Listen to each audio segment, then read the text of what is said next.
ஒரே கைப்பிடிப்பு. முழு இஸ்ரவேலும் ஒரே ராஜ்யமாயானது.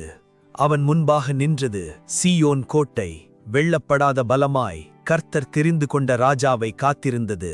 யுத்தத்துக்கு முன்பாக தாவீது பட்டயத்தை கீழே வைத்து கர்த்தரின் சத்தத்தை காத்திருந்தான். இருளுக்குள்ளே ஒரு காயப்பட்ட கிடையம் நின்றது, பின்வாங்கவில்லை என்பதின் சாட்சியாய். பனி நிறைந்த குழியுக்குள்ளே ஒரு வீரன் இறங்கினான். சிங்கத்தை தன் கையினால் அடித்தான். சிங்கம் போல முகம், மான் போல வேகம், அசாத்தியமான யுத்தங்களுக்காக ஆயத்தமான வீரர்கள்.